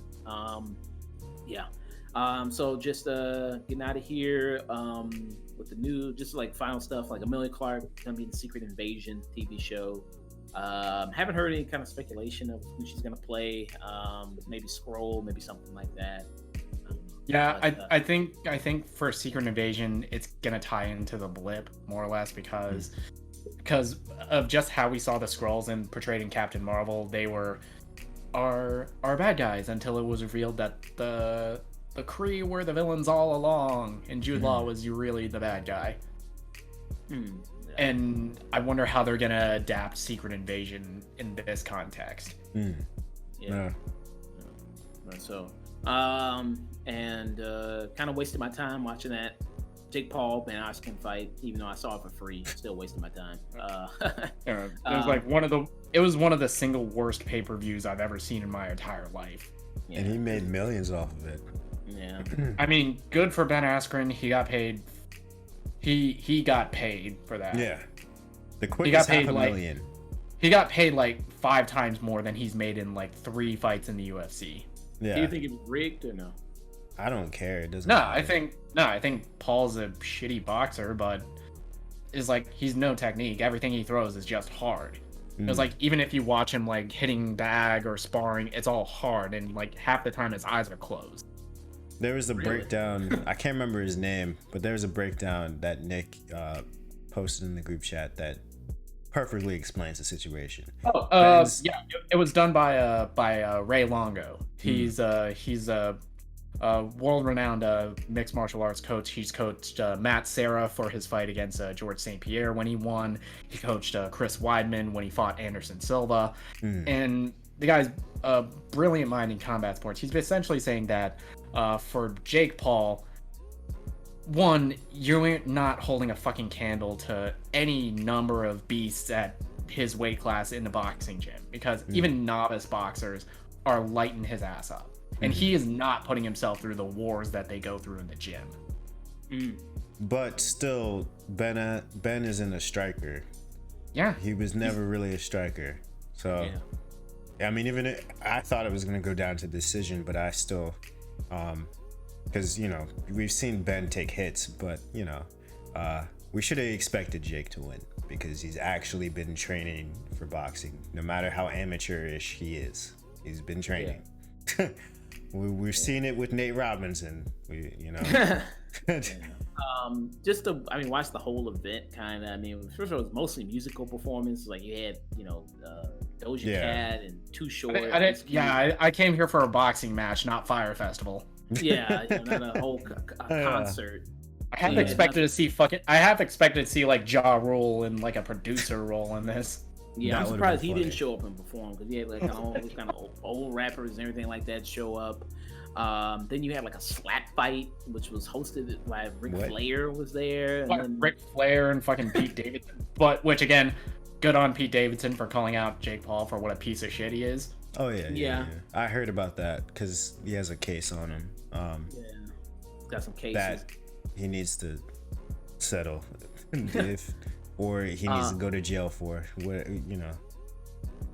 see. Or just put him in the ring with Tyron Woodley and let him sleep, but let his ass go to sleep. True, that's what we really need to see. The only thing that was kind of good, the commentary, Oscar De La Hoya seemed like he was on something. I don't know, but he was for sure. That dude was trashed. That entire, which given the fucking show they're putting on, I get it. My favorite commentator of all time has always been Snoop Dogg, and I saw the highlights, and it was just Snoop just saying, "Yeah, make me my money, Jake, make me my money," and I was just like, "Yeah, that's all I needed to see." Yeah, it was funny, like, because he was accurate. I mean, when they started that fight, he was like, "Why is Ben Askren squaring up like he's 1940s? Like, what the hell is he doing?" Because he was like, they had this weird kind of stance and everything. Like, what is he doing? And he obviously wasn't really in fighting shape either. No, he wasn't. I mean, Ben's never been like the really, really fast, explosive. He's not the guy you think of when you think athlete. True. But still, he had like dad bod. But he's always had dad bod. But not like this. Oh my god, dude. He was like spoiled milk down there. Like, man, I feel bad talking shit about him. But hey, he's closer to a millionaire than any of us are. Yeah. Dude got paid. Yeah.